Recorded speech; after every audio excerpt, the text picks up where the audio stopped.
안녕하세요. 저는 50을 목전에 둔 40대 후반의 여자입니다. 물리치료사라는 제 직업을 사랑하고 열심히 센터도 운영하며 살고 있어요. 소명의식이라는 게 있잖아요. 자기 직업에 대한 목적과 의미를 행동으로 실천하고 타인을 돕고자 하는 가치와 목표를 중요한 동기로 삼는 것. 요즘은 돈이 중요하고 남들에게 보여지는 것이 중요한 세상이라지만 여전히 소명의식이란 참 소중하고도 실천하기 어려운 문제입니다. 치료일에 권태감을 느끼거나 진상 환자분으로 이 직업을 때려치고 싶다는 생각이 들 때면 우리 아빠를 떠올리곤 해요. 우리 아빠의 직업은 소방관이셨어요. 그리고 연차가 꽤 쌓여서 현장을 지휘하는 팀장 자리까지 올라가셨었죠. 벌써 20년도 더 된 이야기지만 우리 아빠는 소명의식으로 가득 찬 소방경이셨습니다. 늘 솔선수범해서 어려운 화재 현장에서 앞장서서 지휘를 하다 보니 소방서 삼촌들에게 신뢰를 받는 분이셨대요. 소방관의 표상처럼 희생정신이 강한 분이셔서 많은 존경을 받는 분이 바로 우리 아빠셨어요.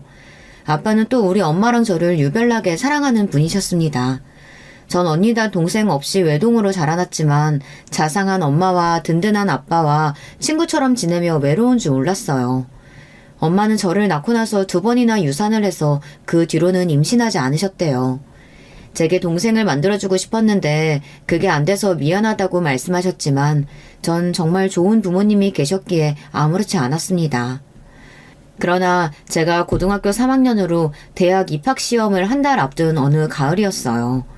우리 아빠는 화재 현장에서 순직하셨습니다. 하늘이 무너지는 소식을 듣고 엄마와 저는 소방서에서 알려준 병원에 찾아갔지만 아빠는 이미 이 세상분이 아니셨어요. 방화복까지 뚫고 다 타버린 커다란 검댕이의 모습으로 계셨기 때문에 정말 우리 아빠인지 분간할 수조차 없었어요. 말도 안 돼. 말도 안 돼. 아빠와 친했던 소방관 삼촌 혁재 아저씨가 엄마와 저에게 어떤 사고가 일어난 건지 이야기를 해주었어요. 평소와 같이 화재 신고를 접수받고 출동한 삼촌들은 아빠의 지휘에 따라 각자의 위치에서 화재를 진압하기 위해 각자의 역할을 충실하게 하고 있었다고 해요. 아주 오래된 회사 빌딩이었는데 여기저기 구조의 소리를 듣고 한 분 한 분 인명을 구조해 나갔습니다. 거센 불길은 좀처럼 잦아들지 않았고 화재는 점점 절정으로 치달아 건물이 일부 무너지는 현상이 생겨 이제 화재 현장에 진입이 어려운 상황이 되었습니다. 그때 우리 아빠는 아무래도 저기 사람 쉬는 소리가 들리는 것 같아. 저기만 갔다가 금방 나올게. 위험해서 만류하는 삼촌들을 뿌리치고 우리 아빠는 용감하게 다시 불길 속으로 사라지셨습니다. 걱정하면서 기다리는 사람들 앞에서 저기 겨우겨우 나오는 한 사람이 있었대요. 하지만 그 사람은 우리 아빠가 아니었습니다. 아빠가 쉬는 소리를 듣고 구조해낸 한 아저씨였어요. 이분은 아빠가 주신 수건으로 입을 막고 비틀거리며 겨우 화재 현장에서 나왔습니다. 괜찮으십니까? 혹시 우리 강준회 소방경님 못 보셨습니까? 저 구해주신 한 소방관님이 계셨어요. 하지만 건물 천장이 무너지는 바람에 그만 그분은 나오지 못했습니다. 우리 아빠는 그렇게 또 한 사람을 구해내고 정작 본인은 우리 가족의 품으로 돌아오지 못했습니다. 엄마는 이 큰 슬픔을 겨우 버텨내며 아빠의 장례식을 준비하셨습니다. 가족이라고는 이제 엄마와 저 둘뿐이고 처음 보는 장례식 장소가 생경하기만 했어요. 우리 모녀는 아빠를 잃은 슬픔만으로도 버티기 힘들었어요. 그렇지만 아빠는 친척분들과 거의 교류가 없이 사셨기 때문에 이런 일을 함께 해줄 가족이 없었어요. 첫날에는 소방관 삼촌 몇 분이 자기 일처럼 장례식을 도와주셨어요. 그리고 2번째 날 썰렁한 장례식장에 처음 보는 아저씨가 다친 모습으로 들어와 아빠 영정사진을 한참이나 보고 우셨습니다. 그리고 우리 엄마에게 아주 정중하고 깊숙하게 인사를 하며 자신을 소개하셨습니다. 처음 뵙겠습니다. 저는 강준의 소방경님이 구해주신 마지막 사람이었습니다. 강소방경 덕분에 전 이렇게 목숨을 부지하게 되었어요. 너무 감사한 반면 가족분들께는 송구스럽게 그지없습니다. 이렇게 그 아저씨는 우셨고 저랑 엄마도 눈물이 터져버렸습니다. 아빠가 소방관이어서 전 너무 자랑스럽고 좋았지만 50살밖에 안 된 우리 아빠를 데려간 그 직업이 이제 미워졌습니다. 아이러니하게도 아빠는 돌아가시면서 우리 아빠에게 큰아빠를 유산처럼 남겨주셨습니다. 그 아저씨는 그날부터 아빠의 장례를 마치는 날까지 내내 붙어서 가족처럼 일을 도와주셨어요. 아저씨는 저에게 큰아빠라고 부르라고 했고 그때부터 큰아빠와의 인연이 시작되었죠. 하루아침에 아빠가 사라진 우리 집에는 웃음이 사라졌습니다. 게다가 당장 가장이 없으니 50도 안 된 젊은 나이에 사별한 우리 엄마는 당장 마트 일자리를 알아보려고 하셨어요. 아빠의 순직 공무원 연금이 나오지만 원래 아빠 월급의 절반 정도라서 우리 가족이 생계를 이어나가긴 빠듯했거든요. 전 이 현실에서 도망치고만 싶었습니다. 엄마처럼 유약한 분이 갑자기 바깥에 나가 일을 하는 것도 마음에 들지 않았어요. 전 아빠의 죽음 이후 사춘기 때도 안 하던 방황과 방황을 했습니다. 당연히 대입 시험은 준비도 제대로 하지 않았고 1교시 이후 시험장에서 나와버렸어요. 이내야, 그래도 시험은 봐야지. 대학은 가야 할 거 아니니. 엄마, 난 대학 안 가고 일할 거야. 우리 한편에 무슨 대학이에요. 엄마 말씀 다 안 듣고 저는 취직 자리를 알아보고 있었어요. 이런 사정을 알게 된 큰아빠는 집에 와서 저를 설득하셨습니다. 이내야, 우리 한국 사회는 대학 간판이 필요해. 지금 이 시기에 대학 가지 않으면 나중에 후회해. 내년에 대학 가자. 큰아빠, 아빠도 없는데 왜 큰아빠가 나한테 뭐라고 하는데. 큰아빠가 우리 아빠라도 되냐고요. 난 이미 대입시험도 망쳤고 내 인생은 틀려먹었어요. 내가 공부를 잘하기라나 운동을 잘하기라나 뭐 하나 잘하는 것도 별로 없는데 대학은 가서 뭐해요. 그래도 임마, 세상 살려면 대학 간판은 있어야지. 하늘에 있는 니네 아빠가 뭐라고 하시겠냐? 난 이제 네 아빠 대신이야. 네가 날 아빠 대접해주든 말든 난 그렇게 할 거야. 당장 재수학원 등록할 테니까 잔말 말고 공부해. 좋은 대학 가라고 하는 거 아니야. 네가 가고 싶은 대학을 가라고. 이렇게 큰아빠의 강압에 가까운 권유로 전 재수학원을 억지로 다니기 시작했습니다. 전 당시 세상에 대한 불만으로 가득 찼습니다. 우리 아빠만큼 정의롭고 착한 사람은 없어요. 그치만 그런 분이 하루아침에 잿더미 속에 돌아가시고 세상의 대우는 그에 걸맞지 않았으니까요. 세상 사람들은 소방관 하나쯤 화재 현장에서 죽은 줄은 모르고 자기들의 인생을 살아가잖아요. 전 그게 너무 싫었어요. 딸인 저 하나쯤은 우리 아빠가 없는 세상이 이치에 맞지 않다라고 소리치고 주먹을 날리고 싶었으니까요. 재수학원은 첫날부터 결석을 했습니다.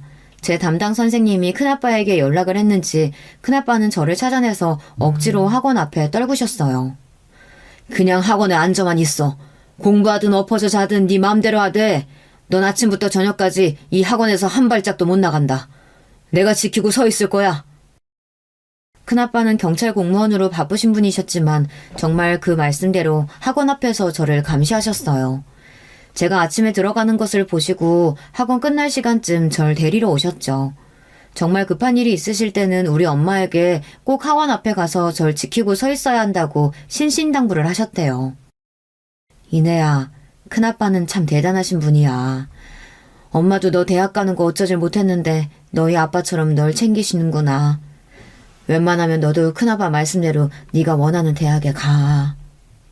극석인 우리 큰아빠 덕에 제 반항도 잠시였어요. 저는 금세 정신을 차리고 대입시험을 준비했습니다. 원래 제가 머리가 나빠서 공부를 잘하지는 못했지만 매일 암기할 것은 달달 외우며 제가 할 수 있는 한 열심히 공부했습니다. 그리고 대입시험 준비를 하며 전 어떤 대학과 과에 가야 할지 고민을 했습니다. 그러다 문득 아빠와의 추억이 떠올랐고 제가 잘하는 일이 있다는 것을 알게 되었는데요. 아빠가 퇴근하시면 늘 목이랑 허리가 아프다고 하셔서 제가 안마를 해드렸어요. 아이고, 너는 소나기 힘이 장난이 아니구나. 빈말이 아니라 은혜한테 안마 받는 거 병원 가는 것보다 훨씬 나아. 이렇게 말씀하시곤 했어요. 저는 추운 겨울 대입시험을 보았고 물리치료과의 유명한 대학교에 입학 지원을 했습니다. 그리고 합격자 발표날이 되었어요. 큰아빠, 저 합격했어요. 전문대학 물리치료과인데 여기 졸업하고 자격증 따면 물리치료사도 될 수 있대요. 저 이제 사자 안마사 아니고 진짜 치료사 될 거예요. 기특한 녀석. 잘했다. 네가 안마를 좀 잘하냐? 그 기술 살려서 물리치료사라. 진짜 근사한데? 이 큰아빠 다친데도 앞으로 네가 전담으로 치료해줘야 한다? 당연하죠. 큰아빠뿐이에요? 큰아빠네 식구들이며 친구들 모두 다 저한테 오시면 공짜로 물리치료 해드릴게요. 그런데 큰아빠 죄송해요. 제가 공부 잘했으면 일반 4년대 대학 가는 건데 그렇게 학원비도 내주시고 응원해주셨는데. 큰아빠네 자식 둘은 둘 다 명문대생이었거든요. 큰오빠는 고려대 법학과, 작은 언니는 서강대 경영학과에 다니고 있는데 그에 비하면 제 대학은 급이 낮았으니까요. 요요, 어린 것이 이상한 생각을 다 하네. 봐라, 니네 언니 오빠들은 명문대학 다니면 뭐하냐? 이 큰아빠는 효도 받는 거 없어. 매년 내는 등록금만 비쌀 뿐이야. 근데 우리 이내는 대학 졸업하면 나 무료로 물리치료 해준다면서? 이건 거의 을사족 가둔 거랑 같지. 재수씨, 그리고 이건 이내 학비에 보태주세요. 큰아빠는 두툼한 흰 봉투를 엄마에게 쓱 내밀었습니다. 시아주버님, 그 마음 왜 모르겠어요. 하지만 제 딸 등록금은 제가 마련할 수 있어요. 그의 순직한 보상금으로 대학 등록금 정도는 낼 수 있어요. 유족연금이 전보다 반절이라지만 우리 딸이랑 둘이 아껴 살면 사라지고요. 괜찮습니다. 이렇게 엄마는 큰아빠가 내미신 봉투를 한사코 거절하셨어요. 큰아빠는 봉투를 그대로 우리 집에 놓고 나오셨습니다. 그리고 안에 들은 돈을 보고 엄마와 저는 정말 놀랐어요. 현금으로 2천만 원이 들어있는 겁니다. 지금보다 30년은 더 된 때에 2천만 원이면 우리가 살고 있는 빌라의 전세금보다 좀 작은 액수이니 놀랄 수밖에요. 엄마는 봉투를 품에 껴안고 우셨습니다. 당신이 그래도 살면서 좋은 일 많이 해서 이런 은인을 우리에게 남겨줬네요. 시아주버님이 우리 혜인이 아빠처럼 우릴 보살펴주고 있으니 걱정 말고 편히 거기서 쉬세요. 큰아빠의 도움으로 등록금 걱정 없이 전문대학에서 열심히 공부하고 졸업할 수 있었습니다. 그리고 국가 자격증으로 물리치료사를 취득한 뒤 전 바로 사회생활을 시작하게 되었죠. 25살 때부터 저는 정형외과 병원에서 물리치료사로 일을 하고 있었어요. 제가 월급을 벌 수 있게 되니 엄마가 하시는 파추엘 부위를 그만두셨으면 하는 마음으로 엄마에게 제 월급을 모두 드렸습니다. 하지만 엄마는 제 월급을 고스란히 고이율의 적금에 모두 넣으셨어요. 이 적금은 제가 결혼할 때 시집 자금으로 절대 건들지 않겠다고 하셨어요. 저는 좀 더 깨끗한 신축 빌라 전세로 집을 옮겼으면 했지만 엄마는 절대 안 된다고 하셨어요. 나 결혼 안 할 거야. 엄마랑 둘이서만 살 거란 말이야. 엄마도 나이가 50이 훌쩍 넘으셨잖아요. 맨날 손목이랑 허리 아프시다고 하면서 이제 파출부일 그만하세요. 아빠 공무원 연금이랑 제 월급 합치면 우리 집 이사 가고 더 편하게 살 수 있잖아요. 하지만 제 이야기에 엄마는 단호하게 고개를 저으셨어요. 네가 결혼을 왜 안 하니? 그런 말 하면 엄마 너무 속상해. 너 제대로 시집 보내놓고 죽어야 나중에 네 아빠 만나도 내가 당당하지. 좋아하는 남자도 없었고 엄마 혼자 두고 시집갈 마음이 그때는 하나도 없었죠. 그때는 말이에요. 26살이던 때 한 남자를 만나고서부터 전 결혼을 꿈꾸게 되었답니다. 그날은 무더운 7월 중순의 어느 날이었죠. 저는 평상시대로 병원에서 근무하고 있었는데 의사의 치료 요청서 하나가 와서 환자를 기다리고 있었어요. 이름이 외자라 특이해서일까요? 이상하게도 진단서 안에 환자 이름과 나이가 눈길이 가서 들여다보고 있었어요. 환자 최준님 오셨나요? 그때 어깨를 감싸면서 저요하고 치료실 안으로 들어온 사람은 31살의 건장한 남자였습니다. 적당한 키에 탄탄한 체구, 그리고 크고 명료한 말투가 우리 아버지를 생각나게 하는 사람이었어요. 최준 환자는 교통사고로 목 경추와 어깨 손상을 당해 장기적인 치료가 필요한 분이었어요. 고통이 심하고 환자 상태가 안 좋아 보이더라고요.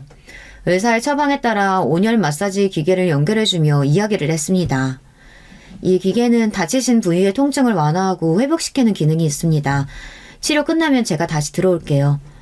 네, 저 혹시 바쁘십니까? 네? 아니요, 다른 환자분은 지금 없으셔서요. 괜찮으시다면 여기 안에 같이 머물러 계시면 안 될까요? 제가 몇 시간 전에 교통사고를 당했는데 지금 긴장되고 떨리는 마음이 진정되질 않아서요. 혼자 이렇게 누워있기가 좀... 아, 그러시군요. 그럼 제가 여기에 앉아 있을게요.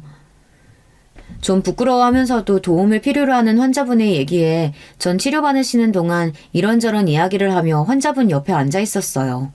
그리고 온열 치료가 끝나고 전기 치료를 위해 움직이면서 저의 가슴 부분이 환자분의 코를 스치게 되었습니다. 사실 저는 마른 몸에 가슴이 D컵으로 글래머러스한 체형으로 친구들 사이에서 유명했는데요. 이것 때문에 문 남성들로부터 대시도 참 많이 받았죠. 하지만 전 그런 시선이 좋지 않았어요. 저를 무슨 젖소 취급하면서 부럽다고 놀려대는 친구들도 제 가슴에서 눈을 떼지 못하는 남자들의 시선도 모두 싫었습니다. 그저 창피하기만 해서 브래지어를 타이트하게 하고 그 위에 압박붕대를 두르고 옷을 입고 지냈었는데 그때는 여름이라서 압박붕대를 못했어요. 환자분은 그 뒤로 얼굴을 붉히더니 저를 잘 쳐다보지도 못하고 있었습니다. 저도 괜히 부끄러워져서 얼른 치료가 끝마치기를 기다렸어요. 그날부터 약 2달 동안 체중 환자는 저에게 치료를 받았습니다. 심지어 저 말고 다른 한 물리치료사님이 계셨지만 기다렸다가 꼭 저에게 치료를 받았어요. 그리고 어느 날은 초콜릿, 어느 날은 커피, 어느 날은 핸드크림 이런 식으로 저에게 맛있는 음식이나 작은 선물을 들고 왔어요. 저와 같이 일하던 8살 많은 물리치료사 언니는 저 봐라. 최준 환자 또 선물 주고 꼭 너한테만 치료받겠다지? 이게 무슨 뜻이겠어. 그 환자가 저에게 흑심이 있다면서 언니는 저를 놀려댔고 전 그게 부끄러웠지만 싫지 않았어요. 저도 점점 최준님이 좋아졌거든요. 그리고 치료를 받으면서 조금씩 최준님은 자기 이야기를 저에게 했어요. 저도 그분에게 제 이야기를 하며 친해졌습니다. 환자분이 완쾌되어 더 이상 병원에 오지 않아도 되었지만 우리는 이제 정식으로 연애를 하며 바깥에서 만남을 이어갔죠. 남자친구는 한양대 기계공학부를 졸업하고 큰 기계설비 회사를 다니는 사람이었어요. 눈에 총기가 가득하고 회사 사장 자리에까지 오르겠다는 야망으로 가득 찬 남자였죠. 실제로 회사 일을 진심으로 열심히 하더라고요. 그런 남자친구에 비해 저는 그저 그런 전문대를 졸업하고 해맑게 물리치료 일을 하고 있는 평범한 아가씨였습니다. 그런 저를 남자친구는 많이 좋아해 주었고 급기야 반지를 주며 제게 청혼을 하였어요. 전 너무 기쁜 나머지 그 자리에서 승낙을 했고 우리는 결혼하기 위해 양가 어른께 인사를 드리기로 했습니다. 하지만 시간이 지나도 남자친구 부모님이 도통 저를 찾지 않아서 어찌된 일인지 물어보았죠. 남자친구는 저에게 미안해하는 표정으로 엄마는 4년제 대학 졸업하셨고 학벌과 집안 배경이 좋은 여자를 내 아내로 맞았으면 좋겠다고 하시네. 아직은 우리 결혼 반대하시지만 내가 열심히 설득하고 있으니까 걱정하지 마. 속상했지만 현실은 그랬습니다. 저는 홀어머니의 전문대 졸업을 한 물리치료사일 뿐이니까요. 그 집에서 좋아하지 않을 수도 있겠죠. 하지만 저를 직접 만나보고 알게 되면 좋아하실 수도 있는데 제 학교 얘기만 듣고 어떤 사람인지를 알아보지도 않는다는 게 상처였습니다.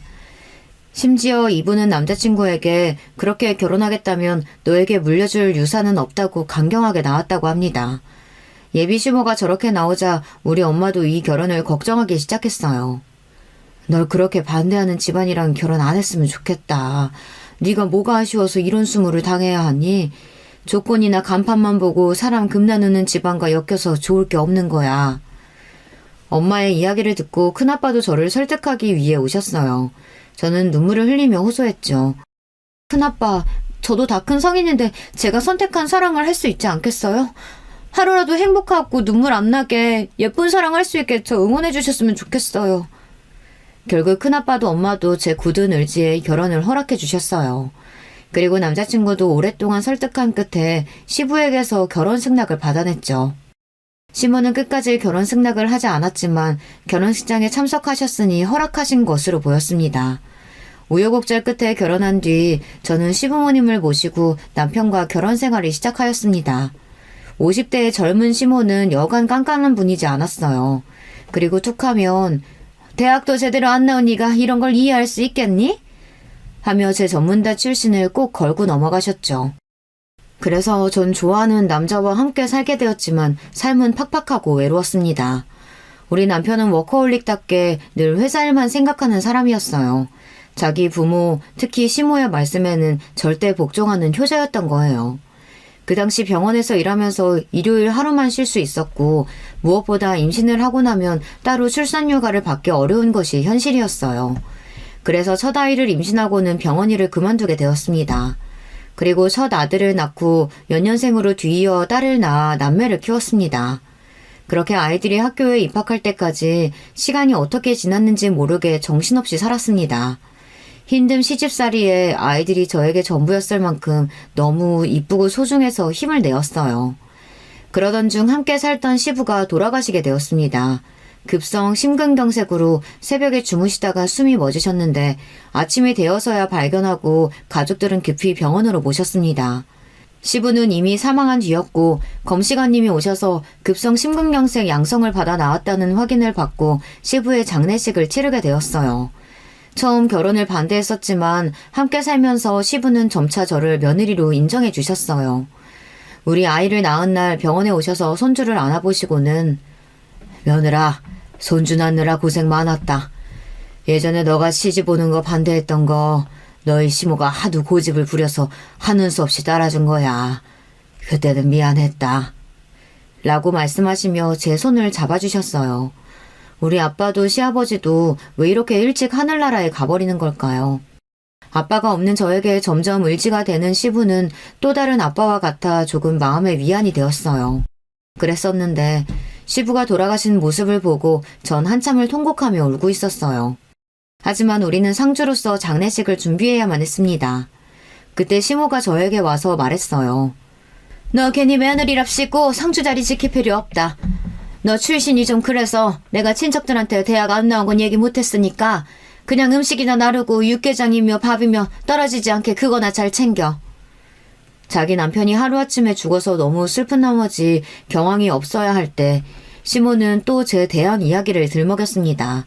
게다가 저는 음식 도우미 이모처럼 거기서 서빙이나 하라네요. 상주로서 지킬 자리도 제게 내어주지 않았어요. 정말 너무하지 않나요? 이미 식구도 된 저의 대학교가 시모는 그 정도로 부끄러운 걸까요? 시부를 잃은 슬픔은 이제 시모에 대한 원망과 제 신세에 대한 한탄으로 바뀌며 전 더 눈물을 참을 수 없었습니다.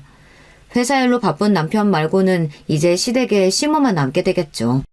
3일 동안 저는 떳떳하게 상주 자리에 있지도 못하고 약간 뒤편에 서서 시부의 마지막 자리를 지키고 잘 보내드렸습니다. 아이들 육아에 전념하다가 아이들이 학교를 가기 시작하면서 시댁에서 시모와 둘이 지내니 너무 힘들어졌어요. 그래서 함께 일했던 물리치료사 몇 분과 같이 치료 전문센터를 개원하였습니다. 처음에는 파리관 날리다가 우리를 아껴주셨던 단골분들을 시작으로 입소문이 나며 우리 센터에 오는 환자들이 늘어났어요. 저는 제 일을 다시 할 수 있어서 좋았을 뿐 아니라 일주일에 5일만 일하고 버리는 병원보다 배로 늘어나서 참 좋았습니다. 그렇게 물리치료사로 일하면서 애들 키우고 바쁘게 살다 보니 지금에 와 있네요. 남편도 저도 머리가 희끗해지기 시작하는 중년의 나이가 되었죠. 그 세월이 지나면서 혼자 사시던 우리 친정엄마도 뇌출혈로 세상을 떠나시고 또 우리 애들은 고등학생이 되었습니다. 그러던 얼마 전 저는 경사스러운 소식을 접하게 됩니다. 우리 남편이 드디어 사장으로 승진한 거예요. 한 회사의 대표가 된 거죠. 저는 남편의 사장 취임을 축하하기 위해 청담동 수제 양복집에 남편을 데리고 가 몸에 치수를 재고 감색 이태리 고급 원단을 직접 골라 멋진 정장을 맞춰주었어요. 양복집을 나오면서 저는 드레스를 맞추겠다고 같이 가서 골라달라고 했습니다. 수제 양복이라 확실히 질이 좋군. 고마워. 그런데 당신까지 드레스를 맞춘다고? 당사자도 아닌데 당신이 그렇게 차려입을 필요가 있어? 하면서 남편은 회사에 다시 들어가 봐야 한다며 저를 두고 먼저 가버렸어요. 다정하지 못한 남편이 좀 서운했지만 뭐 하루 이틀 저렇게 차가운 남자도 아니니 그러려니 했습니다. 그래서 혼자 인근의 여성 드레스샵에 갔습니다. 사모님, 어떤 좋은 행사에 입으실 드레스 찾고 계실까요? 네, 남편이 이번에 CEO로 승진돼서 사장 취임식이 있답니다. 저는 흐뭇한 미소로 직원에게 이야기했죠. 어머, 정말 축하드려요. 사장님 사모님이시라면 제가 더 신경 써서 고급스러운 드레스 찾아드릴게요. 직원의 추천으로 몇 벌 입어보고 거울을 보니 기분이 너무 좋고 결혼식 때가 떠오르기도 했어요. 우아한 머메이드 라인이 예쁜 이브닝 드레스를 맞추고 백화점에 가서 아이들 입힐 정장을 2벌 샀습니다. 시모는 이미 남편에게 거금을 타내서 알아서 옷을 맞추겠다고 신이 났었기 때문에 전 그쯤에서 마치고 집에 들어갔죠. 대망의 사장 취임식 날이 밝았습니다. 오후 1시 행사였지만 새벽부터 일어나서 목욕탕 가서 씻고 돌아와서 식구들 아침 먹이고 준비하느라 분주했습니다. 우아하게 올림머리를 미용실에서 하고 집에 돌아오니 시모도 미용실을 가려고 나가려던 참이었죠. 그런데 대뜸 저를 비웃듯이 보며 그러는 겁니다. 지금 너도 사장 취임식 하겠다고 나서는 거냐? 네, 그럼요. 어머님, 제가 남편의 정식 안 했는데 함께 가야죠, 당연히. 남편 수지연극 맞추면서 제 드레스도 빌렸어요. 뭐 드레스? 급도 안 되는 년이 거기가 어디라고 가? 야, 부인이 정식도 있고 첩이 있냐? 넌 본처라 당연히 가도 된다는 거야, 뭐야? 네가 본처면 뭐하냐? 대학도 못 나온 천한 것이 어딜 가겠다는 거야? 내 눈에 흙이 들어가기 전까진 절대 안 돼. 넌 집이나 지키고 있어. 하며 시모가 저에게 쌍욕을 하며 취임식에 못 가게 막았습니다. 아침부터 일어난 소동에 아이들도 나와서 할머니를 말렸습니다. 할머니, 우리 엄마한테 너무하세요. 아빠 취임식인데 우리 엄마가 왜 못 가요? 우리 엄마 싫어하시는 건 알지만 이건 아니잖아요. 맞아요, 할머니. 우리에게 엄마인데 당연히 아빠 옆자리에 계시는 게 맞죠. 듣기 싫어. 이놈의 자식들이 어디 위아래 없이 할머니한테 눈을 치켜뜨고 대들어. 우리 집은 뼈대에 있는 최씨 가문이야. 그런 공식적인 자리에 니들 엄마가 격이 맞길 해야 말이지. 다른 소리 필요 없어. 거기에 시장님도 오시고 온 회사 사람들이 모이는 자리인데 괜히 니네 엄마 출신 얘기 나오면 내 아들 앞길 막는다. 와, 할머니 진짜 말도 안 된다. 우리 엄마가 어때서 회사 사람들이 뭐라고 한다는 거예요? 아빠, 할머니 좀 말려봐요. 이제 억지까지 쓰세요. 저도 내심 도가 지나친 시모를 남편이 말려주기를 기대했습니다. 하지만 제 기대는 와장창 깨졌어요. 너희들은 어디 할머니한테 버릇없이 구는 거야? 당장 방으로 들어가. 어른들이래 너희들이 나서는 법은 없다. 미안하지만 여보, 난 오늘 신중하고 중요한 날이오. 어머님이 저렇게까지 반대하는데 시끄럽게 하지 말고 집에 있는 게 좋겠어. 어차피 이건 형식적인 자리라서 가족들이 죄다 올 필요 없어. 남편은 결국 시모의 말을 따르는 어쩔 수 없는 효자인 거예요. 전 배신감으로 정신이 아득해졌습니다. 당신 진심이에요? 그 자리에는 누구보다 아내인 제가 가야 하는 거예요. 당신이 20년 넘게 그 회사에 매진할 수 있게 뒷바라지한 내가 가야 한다는... 갑자기 서름이 복받쳐서 더 이상 말을 잇지 못하고 저는 주저앉아 울었습니다. 그런 저를 보고 시모는 코웃음을 쳤고 결국 사장 취임식에는 남편과 시모만 갔습니다. 우리 아들, 딸은 제 편을 들면서 엄마 없이는 우리도 가지 않겠다고 버틴 거예요. 단순히 취임식에 가지 못해서 서운한 게 아니라 그간 쌓인 시모의 멸시와 구박, 그리고 결정적인 순간에는 항상 시모의 뜻에 따르는 남편. 전 시모와 남편에게 신물이 났어요. 그리고 속상함을 견디다 못해서 한참을 고민한 끝에 남편과 시모와 헤어지기로 결심했습니다. 내 나이도 이제 50을 앞두고 있어요. 더 이상 이렇게 살고 싶지 않았고 우리 아이들 보기에 창피했어요. 전 아들, 딸을 불러서 이야기했습니다. 서준아, 예원아, 엄마가 할 얘기가 있어. 너희들이 안 좋아하겠지만 이제 엄마는 너희 할머니랑 아빠랑 함께 살 수가 없단다. 엄마도 엄마를 존중하면서 남은 인생 살기로 결정했어. 괜찮겠니? 엄마의 결정 따라줄 수 있을까? 엄마, 잘 생각했어. 난 전부터 엄마가 아빠랑 이혼했으면 했어. 엄마처럼 사는 여자가 어디 있어. 엄마를 보고 자란 내가 엄마처럼 결혼해서 살면 어떻겠어요? 당당하게 이혼하셔도 난 엄마 편이고 엄마를 응원할 거야. 나도 아빠랑 할머니랑 같이 살기 싫단 말이야. 엄마 아빠가 이혼하는 건 싫지만 저도 애원이랑 같은 생각이에요. 엄마가 행복해지는 게 제일이니까 우리 신경 쓰지 말고 이혼하세요. 우리도 벌써 다 컸으니까 엄마 이해해요. 내 착한 아이들이 이렇게 절 이해해주고 응원해주니 전 너무 고맙고 기뻤습니다. 아이들을 물리고 바로 큰아빠에게 전화를 걸어 제 이야기를 털어놓았어요. 큰아빠가 걱정하실까봐 그동안 시모가 저에게 했던 일들과 남편은 절 지켜주지 않는다는 하소연을 큰아빠에게 한 적이 없었죠. 하지만 큰아빠는 제가 그간 겪은 일들에 대해 크게 당황하지 않고 묵묵히 긴 이야기를 들어주셨습니다. 큰아빠, 전 오늘로 이 집 나가서 남편과 이혼 준비할 거예요. 앞으로 단 하루도 못된 시모와 살지 않겠어요. 당연하지. 수서동 우리 집으로 오거라. 방 많으니까 아이들 데리고 와도 괜찮아. 그리고 단지 이혼만 하지 않을 거예요. 남편과 시모에게 복수할 거예요. 남편 사장 승진 취소시킬 방법이 없을까요? 물론이지. 그 자식들 내가 가만히 내버려둘 줄 알았냐? 내 모든 힘을 총동원해서 그놈 파멸시킬 거야. 니네 시모도 마찬가지고. 이 큰아빠가 모두 알아서 할 테니 걱정 말고 너는 당장 짐 싸서 여기로 오거라. 아이들은 당장 학교에 가야 하는 상황이라 함께 데려오기 힘들었어요. 그래서 저 혼자 짐을 싸서 큰아빠 집에 들어가 빈방 하나를 썼습니다.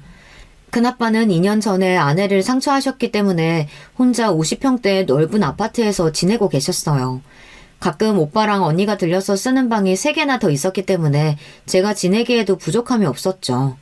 취임식 행사가 끝나고 집에 돌아온 남편은 제가 갑자기 집을 나오니 전화를 했지만 전 받고 싶지 않았습니다. 대신 문자 한 통을 보냈어요. 나는 남편 최준과 이혼하겠습니다. 그리고 그 집에는 들어가지 않을 테니 앞으로 이혼 준비나 협조하세요. 남편은 이제 막 사장이 된 내가 이혼으로 이력을 먹칠할 마음 없으니 당장 집에 들어와. 이렇게 문자를 보내고 계속 전화를 했습니다. 하지만 남편은 제가 어디에 있는지 찾을 수 없을 거예요. 우리 큰아빠의 존재를 남편은 모를 테니까요. 큰아빠는 늘 제 주변에 있었지만 남편과 마주쳐서 인사를 나눈 적도 없었기 때문입니다. 그런데 시모에게서 전화가 오는 겁니다. 제가 가장 받고 싶지 않은 전화인데 받을 리 없죠. 그리고 뒤이어 온 시모의 문자를 보고 어이가 없었습니다. 너 이혼한다며? 잘 생각했다. 사장님이 된 내 아들한테 격이 맞는 새 아내가 필요하지. 그대로 네가 나가 산다고 해주니 고맙고 정 필요하면 위자료 정도는 챙겨주마. 다시는 돌아오지 마라. 아무리 저를 싫어해도 그렇지 함께 모시고 산 세월이 20년이 넘는데 아이들의 어미인 저보고 돌아오지도 말라네요. 전 정말이지 결혼을 잘못했다는 사실을 이제야 깨달았습니다. 그래서 우리 친정엄마가 그렇게 염려하셨고 큰아빠가 말리셨는데 제가 제 발등을 찍은 거예요. 20대부터 40대까지 꽃다운 날들을 송두리째 날려버렸어요. 시모같이 날 싫어하는 사람을 모시고 무심한 남편 뒷바라지나 하면서 살았으니 집을 나와서 이혼을 준비하며 마음이 복잡하고 힘들 줄 알았는데 도리어 너무 편한 생활이 시작되었습니다. 큰아빠 집에서 편하게 지내며 물리치료센터에 출퇴근했어요. 퇴근 후에는 고등학생 아들, 딸의 하원을 차로 데려다주며 같이 차에서 도시락이나 간식도 먹으며 하루의 일을 이야기했습니다. 큰아빠는 연세에 있는 남자분답지 않게 혼자서 집안일도 잘하시고 사시는 분이라 제가 도와드릴 것도 별로 없었어요.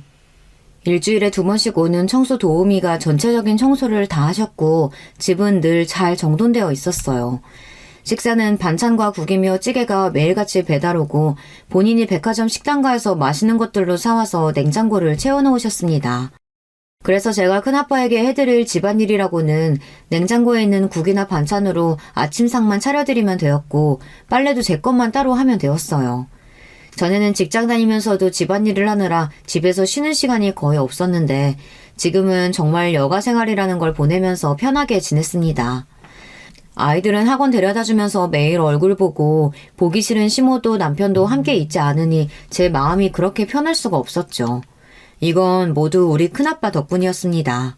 큰아빠는 적적하게 큰 집에서 혼자 살다가 제가 와주니 사람의 온기가 돌고 대화할 상대가 생겼다며 너무 좋아하셨어요.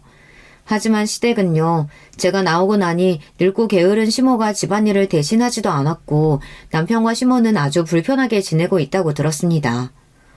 엄마, 우리 교복도 할머니는 제대로 세탁도 안 해주셔. 여자이니까 나보고 청소랑 빨래 해놓으라는 거야. 엄마 없는 이 집에서 진짜 살기 싫어요. 맞아요. 대부분 학교랑 학원에서 밥 사 먹지만 집이 더럽기도 하고 할머니는 교회 친구들 집에 데려와서 밤늦게까지 놀고 진짜 집이 엉망이에요. 그래서 전 아이들 학교 근처로 집을 구해서 데려와야겠다고 생각했습니다. 큰아빠는 예상하셨던지 원래 살던 동네 근처에 아파트 한 채를 전세 계약했다고 알려주셨어요. 큰아빠, 제가 돈은 충분히 있으니까 잔금은 제가 할게요. 정말 감사합니다. 무슨 소리냐? 내 이름으로 계약했으니 내가 낼 거다. 너는 애들이랑 그냥 들어가서 살기만 하거라. 큰아빠 덕분에 전 애들 학교를 도보로 갈 수 있고 살기 좋은 아파트에서 아이들과 편하게 지낼 수 있었습니다. 남편과 시모가 없는 틈에 아이들 집만 트렁크에 들고 나와버리니 남편은 화가 나서 저에게 당장 아이들을 데려오라고 했습니다. 시모는 자기 핏줄인 애들을 너 같은 것이 왜 데려가는 거냐고 난리를 피웠죠. 대입 앞둔 우리 애들이 그 집에서 제대로 케어도 못 받고 있어서 너무 불편했던 거 알고나 있나요? 한창 공부하느라 바쁜 애들 먹을 거며 빨래며 당신들이 해준 게 뭐가 있어요? 아니, 앞으로 할 자신은 있을까 모르겠네. 애들이 그 집에서 살기 힘들다고 나온 거니까 남편이 회사 그만두고 애들 케어해줄 자신 없으면 조용히 입 다무시죠. 그리고 애들도 아빠와 할머니에게 연락을 직접 드렸습니다. 우리가 그 집에서 살기 힘들어서 나온 거예요. 그리고 앞으로 아빠랑 이혼하더라도 우리는 엄마랑 살 거니까 우리 찾지 마세요. 남편이나 시모가 아이들이 자라면서 살갑고 다정하게 잘 대해주었다면 아이들이 이렇게 단호하고 매몰차게 나올까요? 이사를 나오면서도 아이들은 아빠와 할머니에 대한 미련이나 정도 없어 보였습니다. 남편과 시모는 아이들을 졸지에 잃게 되어 마음에 상처를 입은 것 같았지만 자기들도 어쩔 도리가 없었던 거죠. 큰아빠는 저에게 이혼 전문 변호사를 붙여주셨습니다. 그리고 경찰관에서 은퇴하신 지 오래되셨지만 알고 지내던 후배 경찰들을 통해 남편과 시모의 뒷조사를 진행하고 계셨어요. 내가 요즘 무료한 늙은이 생활에 질리던 참이었는데 요즘 그 사람들 건수 잡아서 복수할 계획을 하니 활기를 되찾았다. 내 딸 이내를 그렇게 힘들게 하고 살았다니 그 인간들 아주 뭉개주겠어. 그리고 큰아빠는 저에게 시모에게 숨겨진 비밀 하나를 이야기해 주셨습니다. 그 이야기를 듣고 저는 기함을 하고 말았어요. 알고 보니 시모는 글쎄 첩이었던 거예요. 시부는 시모보다 나이가 훨씬 많았습니다. 두 사람은 불륜 관계로 만나서 본처 몰래 두 집 살림을 차리고 있었던 거예요. 게다가 부인도 아닌 첩이 남편까지 낳게 된 거죠. 시부의 본처는 조용하고 착한 분이었다고 합니다. 그러고 보니 시부의 장례식장에서 있었던 일이 기억납니다. 어떤 남자가 왔는데 시모가 깜짝 놀라서 상주 자리에서 도망쳐 버린 거예요. 그 남자분은 시모 나이에 나이가 지긋한 분이셨는데 장례식장에 혼자 와서 소주만 들이켰습니다. 그 남자분은 시모 또래의 나이가 지긋한 분이셨는데 장례식장에 혼자 와서 소주만 들이켰습니다. 그러다가 취해서는 큰 소리로 그래 잘 갔다 이 나쁜 자식아. 우리 누나 마음고생 시키다가 먼저 죽이고 너도 가는구나. 더 일찍 병으로 고통받다가 죽지 그랬냐. 이러고 우는 겁니다. 하지만 시모도 남편도 그 누구도 그분에게 인사를 하거나 말리지도 못했어요. 지금 생각해보니 그분이 본처분의 남동생이었던 거죠. 본처였던 분이 돌아가시고 나서 시모는 호적에 자기 이름을 올리고 원래 정실 부인이었던 양 거짓으로 살아온 겁니다.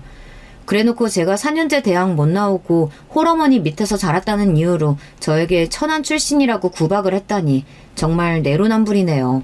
아마 자기가 첩이어서 받았던 멸시를 저에게 푼 것이고 진실로는 자기 출신이 천한 것에 대한 반대급부로 저를 더 못살게 굴었던 것 같아요. 그리고 남편도 아주 가증스럽고 못된 인간입니다. 자기 엄마가 첩이었다는 사실을 이날까지 아내인 저에게도 철저하게 숨겼으니 말입니다. 그리고 아마 첩의 소실이었다는 자신이 부끄러워서 더 열심히 성공하고 싶었는지 모르겠습니다. 지금까지 살면서 남편이 엄마의 뜻을 거스른 것은 저와의 결혼 단 한 번뿐이었습니다. 그 외에는 자기 엄마를 불쌍히 여겨서 더 잘해드리려고 하는 효자였으니까요. 시부의 장례식이나 사장 취임식 같은 공식적인 자리에서 본처인 저를 첩인 양 취급하더니 시모와 남편이 더 싫어지고 혐오스럽기까지 했습니다. 내가 최서방, 최준, 그 인간 사장 자리에서 끌어내릴 거다. 그리고 큰아빠는 하나씩 계획했던 일들을 실행하셨습니다. 큰아빠가 조사해보니 남편이 회사 생활하는 동안 납품 회사에 접대를 여러 번 받았다고 합니다. 그래서 그 정황과 증거를 모으셨고 증언을 해줄 납품회사 전 직원까지 섭외해 놓았다고 했습니다. 남편이 골프 여행이나 식사비 등으로 회사 법인카드를 사용했던 것을 포함하여 회사 공금을 개인적으로 사용했던 일들을 회사 공금 횡령의 죄로 물을 거라고 하셨습니다. 큰아빠는 경찰 출신으로 경찰 쪽에 힘을 행사할 수 있었습니다. 그리고 큰아빠 딸이자 제가 친언니처럼 지내는 서진 언니의 남편은 우리나라 기획재정부 장관정책 보좌관으로 고위 공무원 자리에 있습니다. 그래서 그분들을 통해 큰아빠가 알아낸 사실과 증거를 보내 확실하게 남편을 처벌할 수 있었습니다. 남편의 회사에서는 날벼락을 맞고 말았어요. 남편의 부도덕한 짓을 까발리고 앞으로 모든 국가 지원을 끊고 입찰에 참여할 수 없을 거라며 행정소송까지 각오하라는 기획재정부의 공문이 회사로 날아갔기 때문입니다. 회사에서는 주주총회가 열리고 난리가 아니었습니다. 남편은 자신의 치부가 만천하에 드러나자 얼마 버티지 못하고 스스로 대표의 자리에서 물러났다고 합니다. 또한 회사에서는 단지 퇴사만으로 끝나지 않을 것이라고 나왔습니다. 그동안 횡령했던 금액에 배상금까지 물을 거라고 하며 남편은 큰 공경에 처하게 되었습니다. 무엇보다 회사에 자신의 청춘을 다 바친 남자가 세상 부끄러운 짓이 탄로가 나서 불명예스럽게 퇴진했으니 얼마나 자존심이 상하고 정신적으로 힘들까요? 남편은 술에 잔뜩 취해서는 제가 일하고 있는 센터에 찾아왔습니다. 여보, 나 회사에서 잘렸어. 나 왜 이렇게 된 거냐? 내 평생 성공하겠다고 달려왔는데 이렇게 하루아침에 알거지가 된다고? 난 이제 살아갈 힘도 없어. 내 전부였던 회사는커녕 이제 어디 번듯한 곳에 취직도 못할 거야. 그리고 아내와 아이들은 날 떠났고 하는 일 없이 나만 달달 볶아대는 엄마와 집에 있지. 나한테 이내 너는 내 안식처였어. 그러니까 엄마 반대해도 너랑 결혼했지. 애들과 같이 돌아주면 안 되겠니? 앞으로 너한테 잘할게. 당신의 사과도 후회도 이제는 너무 늦었어. 게다가 당신은 이제 어디 갈 회사도 돈도 없는 나이 든 남자에 불과한데 내가 왜 그런 당신을 걷어먹이겠어? 내가 첩출신인 당신 엄마한테 그렇게 수모를 당할 때에도 당신은 한 번도 날 도와주지 않았어. 절대 용서 못해. 돌아가. 술 먹고 추한 걸 그만 보이고. 제 냉정한 태도에 남편은 크게 상처 입고 돌아갔습니다. 남편에 대한 큰아빠의 복수는 성공이었어요. 이제 진짜 복수해야 할 대상은 아직 남아있다. 너희 시모. 너희 시모가 교회랑 자기 대학 동창 모임을 그렇게 중요시 한다고 했지? 큰아빠는 자신의 계획을 떠올리며 고소하다는 듯이 웃으셨습니다. 시모는 자기가 4년제 대학을 나왔다는 자랑을 사는 내내 저한테 해대셨어요. 그리고 교회에서 권사로 지내면서 교회 사람들과 대학 동창 모임을 잘 챙기던 사람이었습니다. 큰아빠는 어떻게 소문을 퍼뜨린 것인지 시모의 교회와 대학교에 시모의 민낯을 공개했습니다. 바로 유부남을 꼬셔낸 불륜녀였고 그의 아들까지 낳아 키웠다고요. 그리고 유부남의 본처에게 뻔뻔하게 굴고 본처가 병으로 죽을 때까지 도리어 본처를 괴롭혔던 사실들.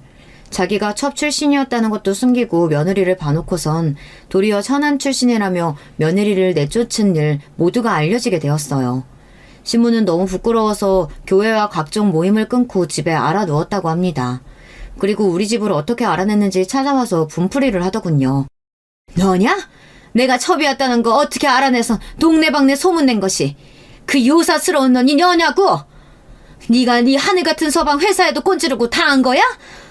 아니 어떻게 우리 아들이 하루아침에 회사에서 쫓겨나게 됐냐고. 목소리 낮추세요. 남의 집에서 이게 무슨 횡패예요? 난 이제 당신 며느리 아니고 이 집은 엄연히 우리 큰아빠가 해주신 우리 집이에요. 맞아요. 당신 아들이 저지른 죄 찾아내서 기획재정부에 있는 우리 형부한테 알려준 것도, 그리고 당신이 첩 출신이었다는 거 알아내서 주변에 퍼뜨린 것도 모두 경찰 출신이었던 우리 큰아빠가 날 위해 해주신 복수였어. 가증스러운 인간 같으니 자기는 첩이고 남편은 첩 자식이었던 주제에 나를 업신여겨? 진짜 천한 것들은 당신과 당신 아들이었어. 이렇게 시모에게 해대니 처음으로 속이 아주 후련해졌습니다. 아니, 뭐라고? 너한테 큰아빠가 어딨어? 형부가 어딨고? 우리 아빠는 자랑스러운 소방관이셨고 우리 아빠 덕에 목숨을 구한 분이 바로 우리 큰아빠세요. 그리고 큰아빠가 나를 뒤에서 지켜주고 계셨는데 당신은 그런 것도 모르고 날 무시하고 마음대로 대했지. 내가 아빠도 없고 엄마도 나중에 돌아가셨다고 힘없는 여자라고 생각해서. 이제 앞으로 남은 인생 당신을 상대해줄 사람도 없으니 굴욕적이고 외롭게 살아보시라고요.